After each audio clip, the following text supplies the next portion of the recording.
We can be doing all of it. We can be building out wind and solar and storage projects today while we're working on all of that great new technology. It doesn't have to be a choice. We can be doing it all. Welcome back to the America First Energy podcast. My name is Skyler Zunk, one of your hosts here, and I'm so happy today to be joined by two representatives of the Chambers for Innovation and Clean Energy. We've had the chance to work with this group many times across Virginia and have so much respect for the important perspective that they bring to the clean energy conversation happening everywhere. This is a national organization, and I'm so happy to be joined by Susan Monroe, the Director of National Engagement, and Rob Bradham, Director of Policy. Susan and Rob, why don't you tell me a little bit about yourselves and your respective roles and your backgrounds, how you made it to CIC? Well, I'll kick us off, Skylar. Thanks so much for having us. This is going to be a great conversation. So I'm Susan Monroe, and I am Director of National Engagement, which means I lead a team of regional directors. Really, we're all over the country. We have we're covering the Western region, Midwest, South, the Southern region, and the Southeastern region.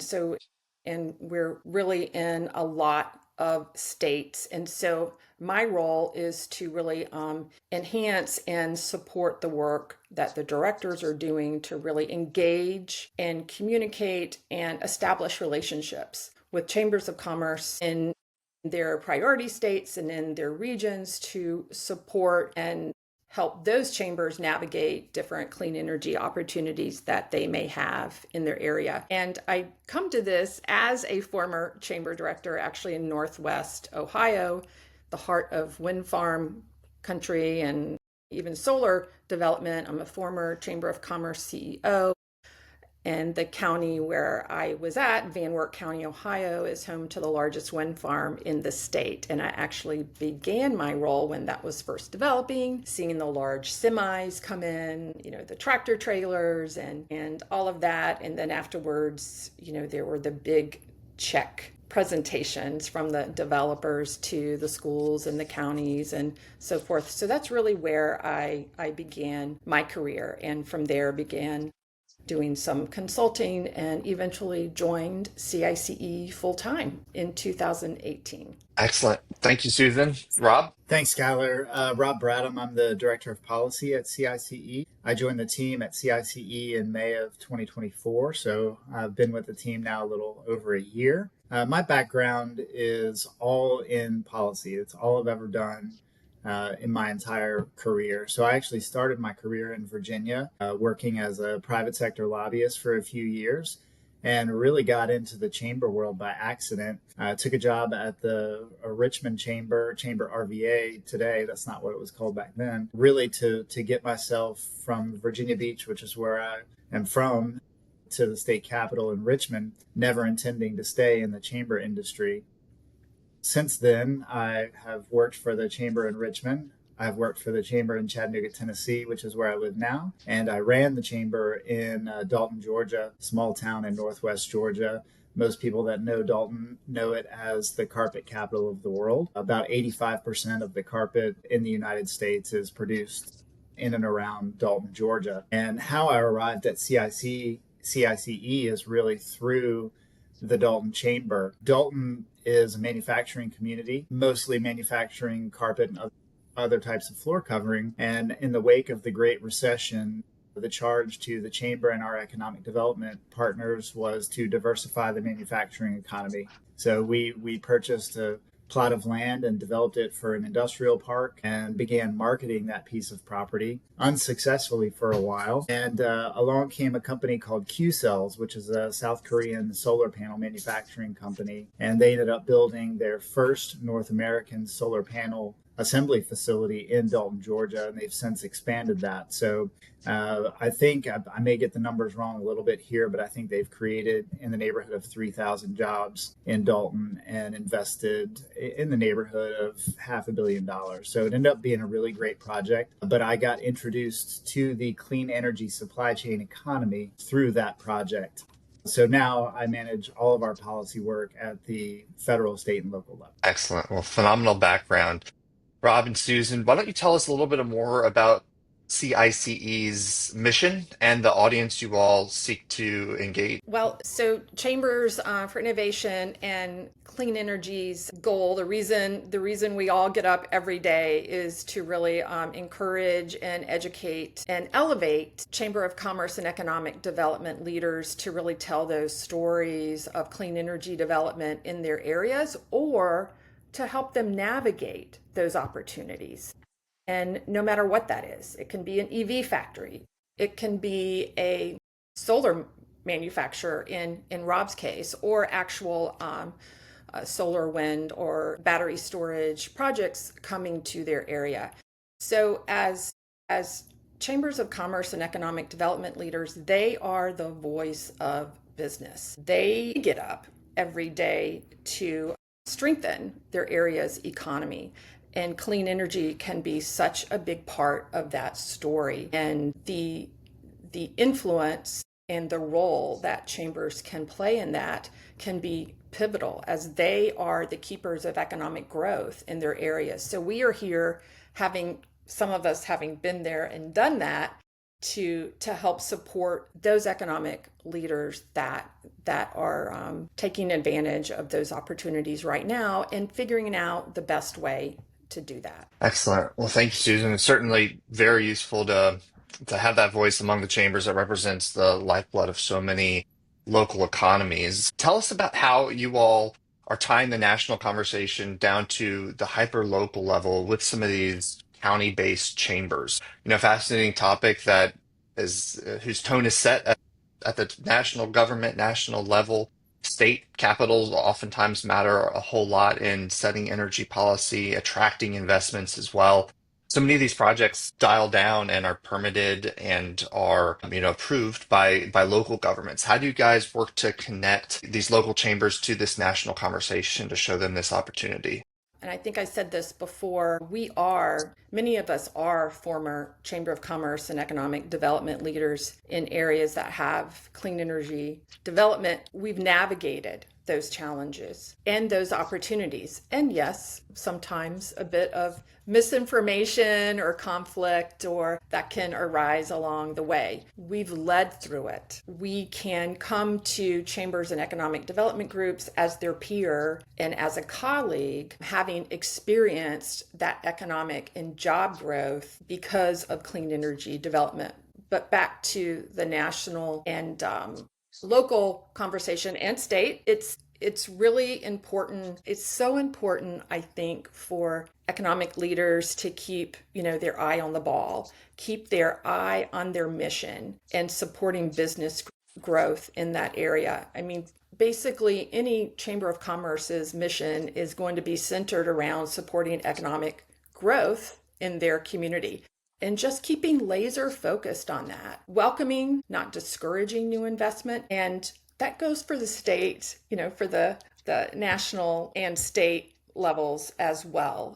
So we want to make sure that we are supporting local communities and keeping their open for business sign out and inviting investment and not discouraging that. So it is something that you do have to keep an eye on at the state and national level, and sometimes your local level as well. And because of that, because of what we have been there and we've had, our boots on the ground in having those conversations, so we can really help support and listen to chambers and economic leaders as they are dealing with that as well. Yeah, I'll just add to that. Energy in this country is probably the most highly regulated industry there is, and it's extremely complicated.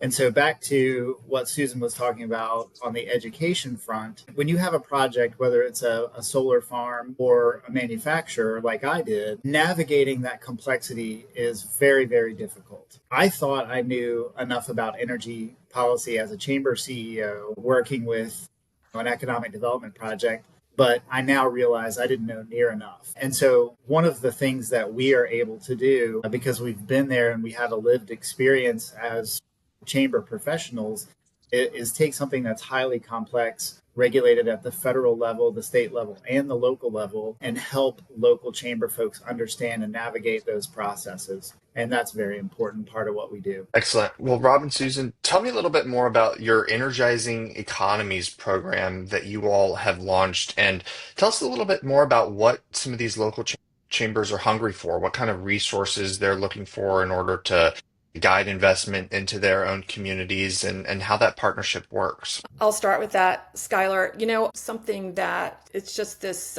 scenario I have that I sometimes turn to when I talk about energizing economies. Imagine you're in a small rural chamber office and, a couple of folks walk in and maybe they have some jackets on and you're not sure they look like business folks and they inquire about joining the chamber. But you don't know quite who they are, and you're excited because this is a new chamber member, and we're going to have new investment in our community.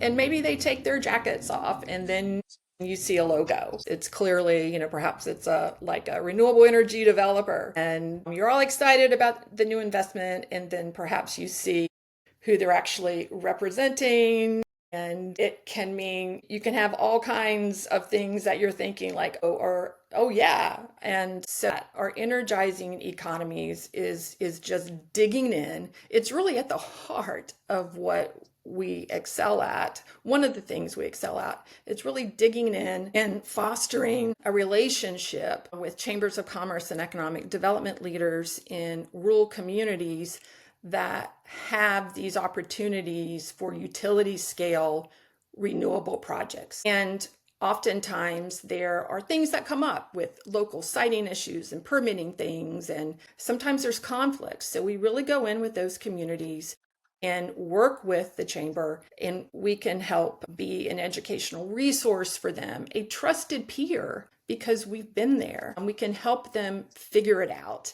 We can help their boards figure it out because we know the influence that they have in their community, not only in the community, but at the state level as well. We can help them determine economic development impact for a project, for example, and we can help them lead not only their board of directors as they figure out their role in this, but they can help lead the community at large. And so we're digging in some of those areas where there are some issues with local siting, and we can help them, for example, present to their board. We can prepare an economic development and jobs impact report for them. We can help, we can speak to their leadership class, for example, or we can help them have an open house. We can just help educate them so then they can educate their community. Yeah. Susan, I see such a huge value there. A lot of the chambers that Energy Right's a member of across Virginia, might have a part-time executive director and a board who has been on the board for about 10 years and haven't overseen terribly much growth, but they see this new opportunity. Folks are excited about it. They don't often know where to start. And having your and Rob's background within chambers across the country, focusing in on this particular area now is such a value add to a lot of these chambers that are underutilized, understaffed, and in some cases underappreciated. You guys have been at this work for a while now. I'm wondering if you could share an example or two of how this work has come to play, how you all have helped a particular chamber through an investment, through a project that has come to town that ultimately resulted in successful investment. Well, I've got a couple I would love to share. And if I could go back just for a moment, Skylar, on energizing economies, I think one of the most important things about this important work is that we've created like a working group of chambers that are navigating these opportunities so that they have kind of a safe space to ask questions and compare notes and go through it together, which I think is great. And we actually have a couple chambers from Virginia taking part in that, but really chambers from other rural areas too. So wanted to point that out. Excellent. But yeah, yeah. And then stories, for example, there is a county that was literally, they had to shut down. They had to shut down their county jail. They had to lease out space in another county. Their courthouse was, only going to be open like 2 or 3 days a week, and their courthouse was in disarray, and they began to have these new opportunities with like wind and solar development. And long story short, this county is now home to the best funded school system in the state per capita. Their courthouse is back up and running. All the employees that were put on furlough, are back and working. Parks have seen investments, the schools and senior services and infrastructure, and they've really embraced this. And it's truly like this once in a generation economic development opportunity for this county. And even in Moody's, it actually increased the county's bond rating, which makes it less expensive to borrow money. So it's truly remarkable the impact that this can have. Excellent. Rob, do you have any stories that come to mind for your scope? I don't have any stories that come to mind other than my Dalton story. That was a transformative project for that community. And it's not a generation facility, it's obviously a supply chain manufacturing facility. But I will say this in terms of generation, whether it's solar or wind, Susan talked some about the economic benefits that counties can see from those projects. And as a reformed economic developer, I can say it's almost the ideal project for a lot of communities, particularly rural communities, because it pays a lot of tax revenue. You can improve your schools, you can improve your public services, but it doesn't strain those services. So a solar farm is not going to add a bunch of kids to your schools. So you're not going to worry about overcrowding.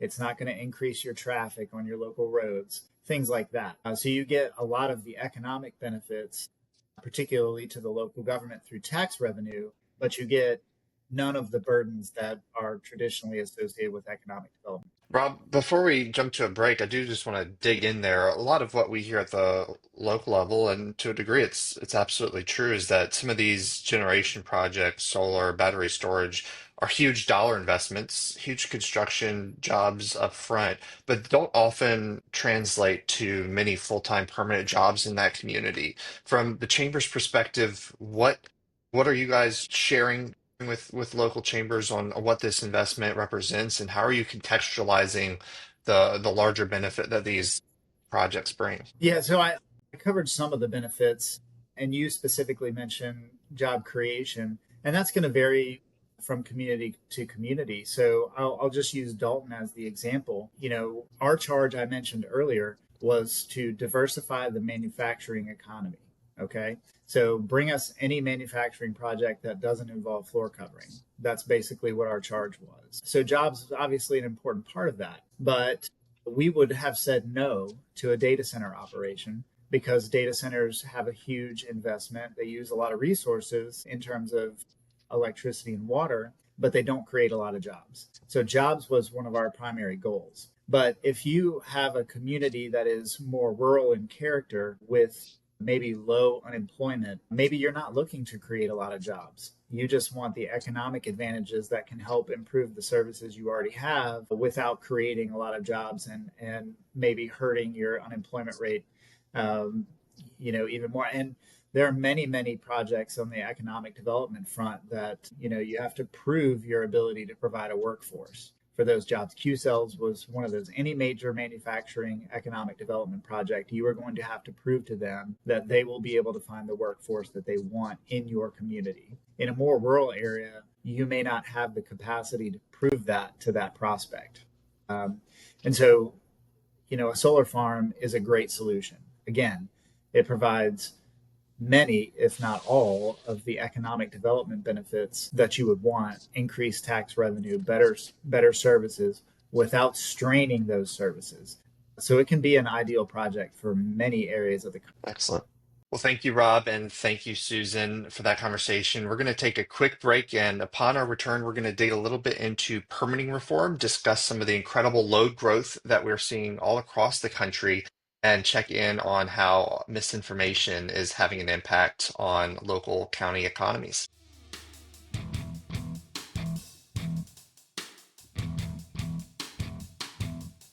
Well, welcome back to the America First Energy podcast. I'm Skyler, continuing this conversation with Susan and Rob from the Chambers for Innovation and Clean Energy.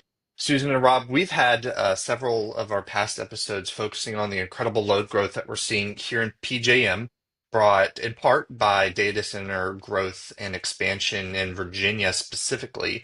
We also recently launched an America First Energy project down in Louisiana, and they experienced brownouts this past Memorial Day weekend, where they had to shut the lights off for about 100,000 folks on Memorial weekend, causing businesses to have to close because there just wasn't enough energy on the grid.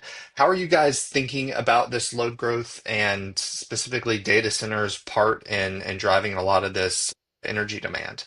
Yeah, load growth is a massive issue right now, and I want to provide some context specific to Virginia. When we talk about this, typical load growth for a given year is going to be 1 to 1.5%, and that's been pretty much true for most of my lifetime. And right now in Virginia this year, the Virginia Department of Energy is predicting 6.5% load growth. So that's more than 4 times what would happen in a normal year. And in Virginia, a lot of that growth is being driven by data centers. As a matter of fact, 35% of all the hyperscale data centers in the world are in Virginia. 35%. That's a massive number. And so it's no surprise that when you're home to 35% of the hyperscalers in the world, that your load growth is going to increase 6.5% over the course of a year, and that trend is expected to continue. And this becomes a massive problem when we have a system, a grid structure that is accustomed to 1 to 1.5% growth a year. You mentioned PJM. The permitting issue really is at all levels of government. So we need permitting reform at the federal level. Many states are struggling with permitting at the state level. Virginia happens to be one of them. We work in others. Indiana, Ohio are a couple of other examples. And then local level. Just this past year in Virginia state legislature, there was a permitting reform bill that didn't end up making it across the line. But that's going to continue to be an issue because what we have right now at all 3 levels of government is a system, whether it's the infrastructure, the grid itself, or the architecture, the policy that underlies that is designed for 1% to 1.5% load growth a year, existing in a world where we now have 6.5% load growth in Virginia. You can see, it's easy to see why this is a problem. And permitting reform in terms of the entire energy landscape, permitting reform is by far the most important issue that we face now. There was a bipartisan bill last year in Congress that came very close to passing. It almost made it into the continuing resolution that passed at the end of December last year. So got literally right to the 1 inch line. And failed at the last minute. Members of Congress on both sides of the aisle are talking about doing that again, which is at the federal level, our number one priority at CICE. Many states, as I've already mentioned, are talking about doing permitting reform. At the end of the day, in states like Virginia, with 6.5% load growth, home to 35% of the hyperscalers in the world, you've got to figure this issue out. It's not optional, it's necessity. Maybe you're going to ask me, well, what should that permitting reform look like? And I the answer might. is there's no the answer is there's no blueprint. Virginia is different than Ohio, is different than Indiana, is different than Florida. So it needs to be a solution that works for Virginia. It can't be prescriptive. We can't take Ohio's solution and drop it into Virginia and pretend like it'll work. Or my favorite model in the country is the Texas model. That won't work in Virginia for sure. Yeah.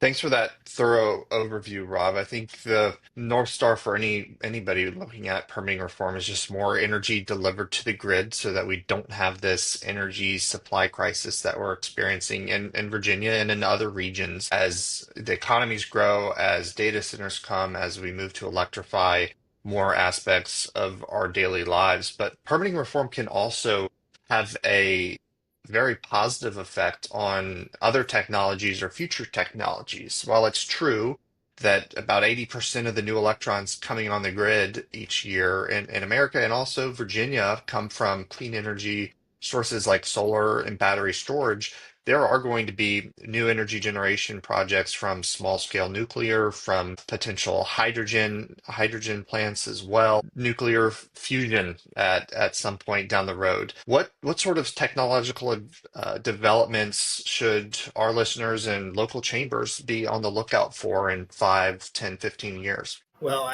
I think the two most obvious are probably SMR technology, small modular nuclear reactors, and then geothermal.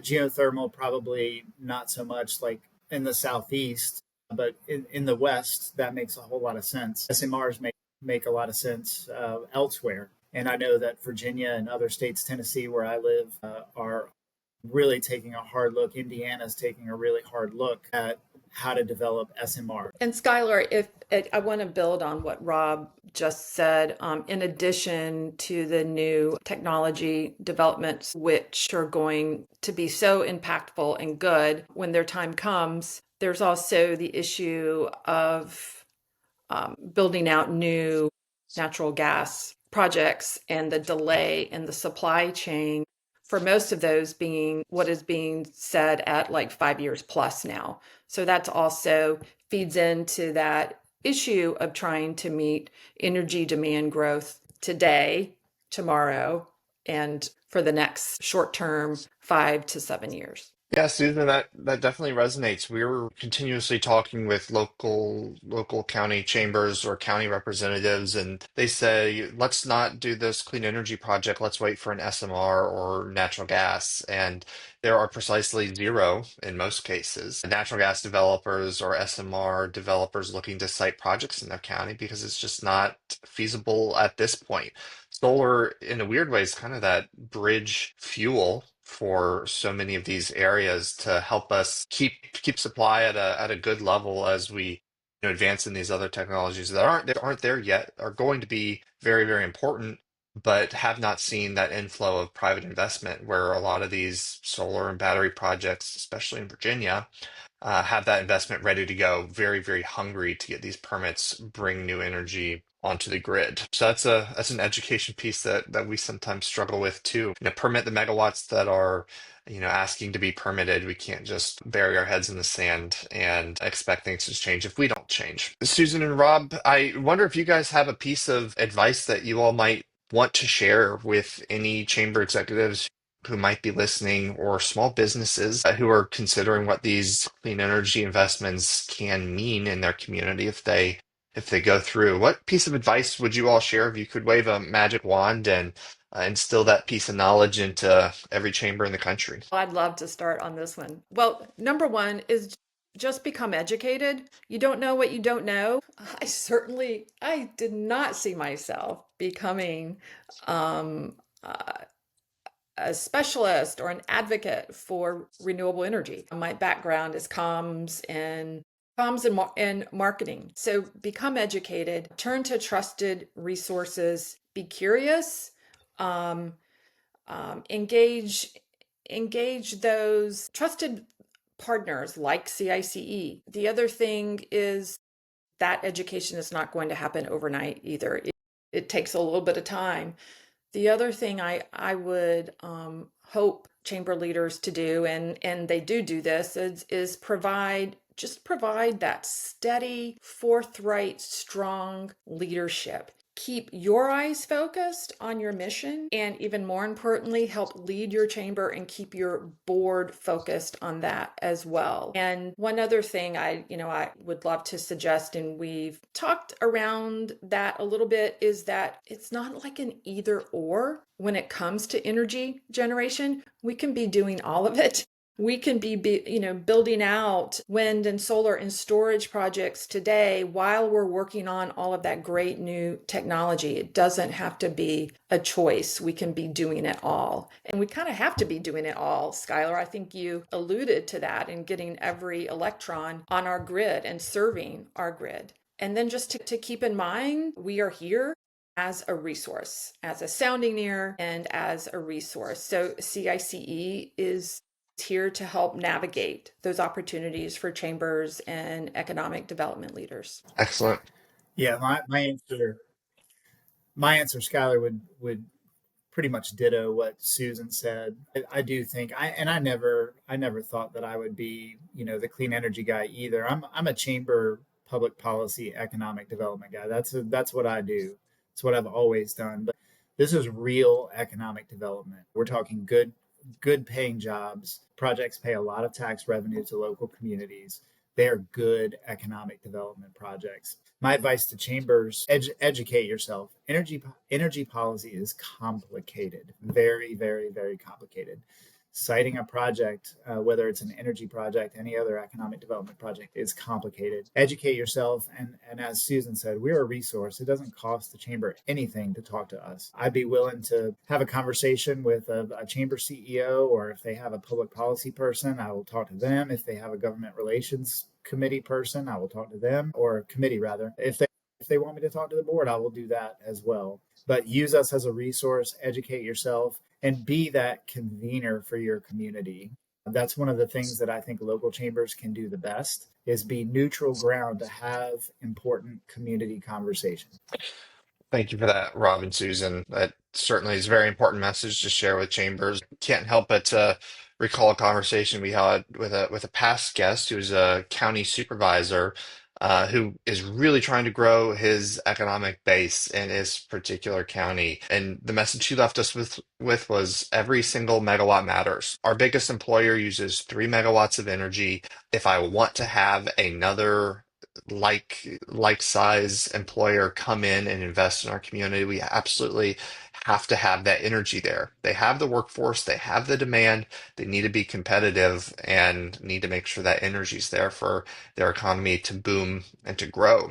These investments are quite substantial in a lot of these rural counties that might have an annual budget for the county government of 10, 15, $20 million, and then a several $100 million project comes in to develop energy.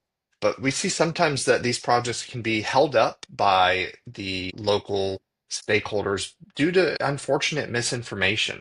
Folks believing everything that they see on Facebook, folks trying to take down clean energy in favor of more traditional fossil fuel energies. There's a lot that circulates around this booming industry that's going into Virginia. I'm sure that chambers are not immune from this same challenge as well in educating their own members. What role does misinformation play when you all are talking to chambers? Is there a role for them to step in, provide good resources that maybe you all can share with them? How does the chamber have a role in moving past a lot of the bad information that can cause these projects to go elsewhere? I think I'm going to let Rob kick us off. Yeah, so look, I talked about the chamber being a convener. It's the perfect place to convene important community conversations. But I also think in most communities, chambers are viewed as honest brokers. And so if you can convene the conversation and then be the source of accurate information, then I think your chamber is doing a great job. Misinformation on all of these projects is rampant, and it's to the point where a lot of people just don't know what to believe anymore. It's more and more and more difficult to find the truth sometimes, and not just on this, but on many issues that we care about today. And I think that the chamber can help weed through that, like get people to the truth and to the honest answer. Because again, chambers are conveners. Chambers are viewed as honest brokers, and I think they ought to utilize that status to help people get to the truth on these projects. Yeah, and I love what Rob says about chambers being conveners. That's is so true, and it's what we as Chamber of Commerce professionals, excel at, bringing together folks to build your local economies. One big piece of advice or counsel that I would suggest for chamber directors is that goes back to their strength in leadership when it comes to potential conflict that may arise because of misinformation, or let's even say a Facebook group pops up and all that ensues because of that. Is that steady leadership calls for just kind of staying above the fray, not keeping your eyes focused on your mission and becoming better educated, and that will enhance your leadership and actually confidence. I often love to say, when my internal thinking about working with a chamber director and being able to help educate them and provide resources, my goal is that not only do I want them to be able to talk to their board about the opportunity, but when they're in the grocery store or presenting at Rotary or wherever they are representing the chamber, that they can talk about the economic opportunities of a project in confidence, and have the education to be able to discuss that with whoever it is they're engaging. Excellent. Well, Susan, Rob, thank you for that. Misinformation's a big challenge, and I'm glad to hear that you all are helping to equip local chambers to push back and lead through a lot of that conversation. Finally, our little tradition here on the podcast is to ask our new guests if they could have dinner with any historical figure, who would that be and why? Would love to see who you guys might dine with. All right. I have a list of folks. So I'm going to pull Patrick Henry from my list. I would love to have dinner with him because he was very passionate, not as well known as some of the other founding fathers of our country, the Virginians in the group. But Patrick Henry, he's passionate. And I would love to have a conversation about why he was so passionate. Yep, the church he spoke at is 2 miles from where I'm sitting right now, and I know a lot of folks in Richmond are certainly proud of that on the 250th anniversary of Give Me Liberty or Give Me Death. How about you, Susan? Somewhat similar to Rob, though it comes from my appreciation of the musical Hamilton. I have the album on podcast, and I see it live every chance I can get. I love seeing it in different cities, but really, what was it like to be in the room where it happens and talking to not only Alexander Hamilton, but the others as well, and the sisters and all of those? What a fun dinner party that would be Wouldn't it be the Schuyler with sisters? the soundtrack. Yeah. Well, that's excellent. Well, that's the second Alexander Hamilton that we've had as an answer so far, and it's our goal in Virginia and wherever we are working to be in every single room where the clean energy conversation is happening. So that ties in very, very nicely, Susan. Rob, Susan, I want to thank you guys for joining us today on the America First Energy podcast. Folks can learn more about the Chambers for Innovation and Clean Energy on your website and keep track of all the important work that you are doing. And we'll be sure to note your website in our show notes in case any folks from the local economic development field want to get in touch. Thank you again for joining us today. Thanks for having us. Thanks so much, Skyler.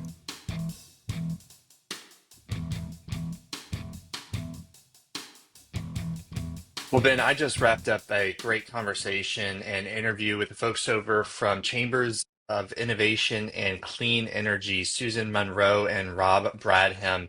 We had a wide-ranging conversation talking about CICE's role in organizing and educating local county chambers as they consider new energy investments coming to their neck of the woods. Wide-ranging conversation talking about how they are supporting these local economies through their education and innovation work. I was really struck by one of the examples that Rob gave of his time leading a chamber down in Georgia. His chamber was actively looking for ways to diversify that county's manufacturing base, and they actually attracted a multi-hundred million-dollar investment from a solar panel manufacturing firm that set up shop there, invested tons of money, now employ hundreds of folks in that little community. It just goes to show how interesting some of these energy investments are in a lot of these counties that have historically not been part of that energy conversation. And those local businesses via their chambers going to work for a lot of these different energy projects, getting new opportunities to grow and expand and hire more folks onto their payroll. All around great conversation. And for any of our audience members who are leading chambers or members of local chambers, I highly recommend you go check out CICE's website, Chambers for Innovation and Clean Energy, to learn more about their work. And it's exciting to hear about all the opportunities that come along with these projects for local businesses. We talk about it and say it all the time, but these are projects that are malleable, that can be worked to really emphasize and elevate a community. And in order to do that, we've got to have these relationships with organizations like CICE to get in touch with those business communities, those leaders on Main Street who know what's needed in the community so that we can make sure that when we're fitting these projects, having these conversations about good projects, whether it be manufacturing or new generation sources in a community, that we're doing it in partnership with the community so that we can elevate those benefits and make sure we maximize the impact, the positive impact of these projects. And that is a piece of the conversation that's becoming ever more important. Of course, renewable energy, these projects that can be shaped and emphasized in these communities to grow positive impact have been the lion's share of new generation in the United States. And recent news data coming out of the U.S. Energy Information Administration suggests that that trend is not something that's changing. That's going to continue here in 2025 and likely into 2026. Multiple different articles talking about this over the last couple of days and weeks, but just to highlight a couple of different data points for our audience today, the U.S. Energy Information Administration forecasts that about almost 33.5 gigawatts of utility scale solar will be added in 2025. Now that's up from estimates earlier this year, but that's a significant addition to America's grid and energy generation for the year, and actually represents about half of the expected new generation to come online. And when you add battery storage to that, it's of course a huge proportion of that total new generation, which is similar to what we've seen in past years, where battery storage and solar together represent almost 80 to 85% of new generation, and together they'll still represent that this year. And so those two generation sources together, like I said, are representing most of the new generation in the United States, and as such require us to have these conversations about how can we maximize those benefits. But of course, over the last 6 months or so, or I guess we're going into September now, so 9 months, we've been hearing about different opinions about the solar market and things that are changing. Skyler, how are you reacting to this news and this data coming out talking about solar and battery storage still representing a pretty significant share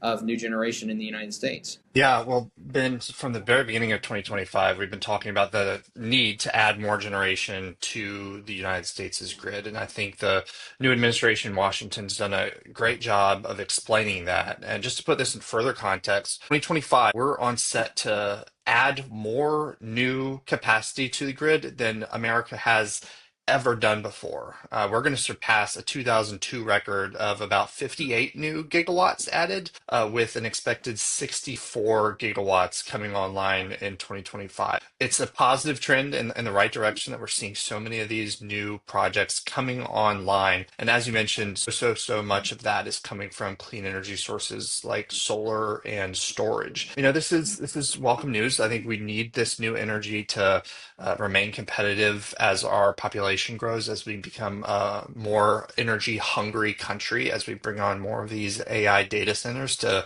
win the AI race that we're in the middle of with China. A lot of the conversations also focus within the past couple of months about what the One Big Beautiful Bill's impact is going to be on the clean energy space. And I think this caught a lot of folks off guard. If you listen to some of the top line messages coming out of Washington, it's that clean energy is done with, clean energy is over with. And that's not true, as evidenced by the EIA analysis that came out. And it remains to be seen. I think we'll discuss a little bit what 2026 might look like, but clean energy remains very quickly deployable and, of course, the cheapest way to add a new electron onto the grid. I think we're seeing that uptick at the end of 25 into 26 as these projects are rushing to get into construction so that they can qualify for the last little bit of that investment tax credit. But, this is a positive story. I mean, these are American-made electrons coming online. We're not relying on really any foreign sources for these new energy projects. And if we're going to grow our economy, we absolutely have to grow our energy supply as well. Yeah, that's right. And you bring up the tax credits and different incentives. I think it's a bit of a misnomer that we hear a lot in the field, like you say, even at the federal level. I mean, all across the board when we're talking about these projects, one thing we hear all the time is solar or battery storage or other renewable technologies are only viable with tax credits. And the reality is we're seeing these projects, of course, move forward at a quick pace to achieve that, but there are still projects coming down the pike, right? Conversations about projects that'll be permitted and constructed over the next few years. Just like any other new energy generation source, we're going to need more energy generally, and solar and wind and battery storage will make up a portion of that. Now, like you said, it's to be determined what that portion will be. And I think one thing that we really want to make clear to our listeners and our communities across Virginia is that essentially what has happened is not removing the lifeline to these projects. Removing these federal incentives did not eliminate the viability of these projects. We say it all the time, but solar and battery storage together are the cheapest and most effective and most efficient way to get new electrons on the grid from 0% generation to new generation. It is the most cost effective and the fastest way for us to get new electrons when you're comparing it to even wind or natural gas or nuclear. And we've got to, in this moment, figure out a way to bring on new electrons. The reality is, though, we're likely not to see as many projects, unfortunately. SEIA, the Solar Energy Industry Association, along with Wood Mackenzie, an economic forecasting entity group, estimate that over the next few years, we're likely to see a 10% drop in projects. But 10% is a lot less than what a lot of opponents of renewable energy would say, which is these projects are no longer viable. Of course, we might see a little bit of a slowdown. We might see some projects be pulled back, but the reality is these projects, like you said, are viable and will continue to come online, not just in 25 and 26, but into the 2030s as we continue to balance electrification and data centers and new technology and growth here in the United States. Yeah, I might push back a little bit there, Ben. I mean, of course, it's hard to predict the future. We don't know what 2026, 2027 is going to bring. I think it's obvious to say that solar and battery storage are going to be a big part of the pie and all of the new energy that we bring on next year, the year after, and thereafter. I think your point is that we might see that graph start to decrease a little bit with 10, I think you cited 10% less solar expected to be brought on. But we certainly are losing these tax credits. And if you offer somebody a tax credit, a tax cut, they're going to take it. But I think given the market trends that we're seeing across the country, especially here in Virginia with so much energy demand, the market's going to continue to demand more and more energy year after year. We're looking at 6% energy demand growth here in Virginia year over year. If that continues, we have to find new ways to deploy electrons to the grid. The new administration's very dedicated to seeing more natural gas, more small scale advanced nuclear being brought online. I think that's a noble goal. That's something that we as a nation absolutely need. It just so happens that the backlog to order new natural gas turbines, we're looking at 5 years from the day you put in that order, put in a deposit to when you can accept delivery of those. As difficult as SMR permitting is, I think it's getting a little bit easier with some of the loopholes the Department of Energy is allowing SMR developers to put in, but that's still years and years off. So if we're going to continue to increase our demand, that market's going to be there supporting even more solar energy next year than say this year. Yeah, that's right. And I think, I'll just say, unfortunately, in 2025, as we've seen the market shift, I mean, as with any changes in the market, things get contained, people pull back a little bit. But we've seen, an 18 and just over $18.5 billion kind of group of projects that have been proposed or talked about that are in jeopardy to some effect. And that was reported in the Financial Times. But the reality is clear. We're still going to have projects. And I think to your point, an interesting thing that we have to really emphasize as we continue to see these projects come online is that it's even more important to demystify the projects. It's even more important to have conversations about how to make these good projects so that when we have a project come forward, we can have good projects come online so that we can, like you say, address the growing cost of energy or the growing need for energy in the United States to ensure that we don't find ourselves in a cost prohibited environment where consumers are having to choose, like we've said it before, when to turn their lights on. I mean, that's what we want to make sure we avoid. And the way we do that is by supporting good projects. I'm glad you brought up cost, Ben, because that's what underpins all of this. I don't think anybody wants to see a reality where energy costs are increasing year after year. Certainly, some corners of the country have seen that, and that's largely a supply and demand problem. If we don't have enough supply and we continue to see the demand grow, the cost is going to go up. That's going to make other forms of energy a little bit more affordable if they're selling energy at a much higher cost. But you have to look at what that does to the consumer. And anytime that folks, at the local level, at the state level, or even nationally have the opportunity to add on to their particular grids, low cost, increasingly clean energy, it's going to be a win for ratepayers, a win for those landowners, a win from that local community that's going to have more energy security, be a bit more energy independent, and have low cost energy to offer homes and businesses in that area. That's right, and it's like it was emphasized in your conversation with CICE. When we have good projects come in, it's not just good for those landowners and those local energy users, but it's good for the community businesses. It's how we prepare our communities for the future. We talked a couple of months ago now with Chris Manis, who had that great conversation about economic development being that pyramid, and that it all rests upon having good infrastructure, good energy in your community. And you talked about it in your conversation with CICE, but it's important that we find ways to leverage these types of investments to support our local businesses. And we have to do that as we continue to move forward for energy consumers, for local businesses on Main Street, for landowners, for our communities and our states broadly. This is an issue that we can't handle lightly. I mean, we have to have energy to make sure that we can excel as a nation throughout the rest of 2020s and into the 20s. I mean, it's something we have to solve now, and renewables provide a good solution in the short term for sure. Absolutely. Well, Ben, thanks for joining me on this in the news segment, and thank you to Rob and Susan over at CICE for joining the America First Energy podcast this week. We'll see you next time. Thanks, Skyler.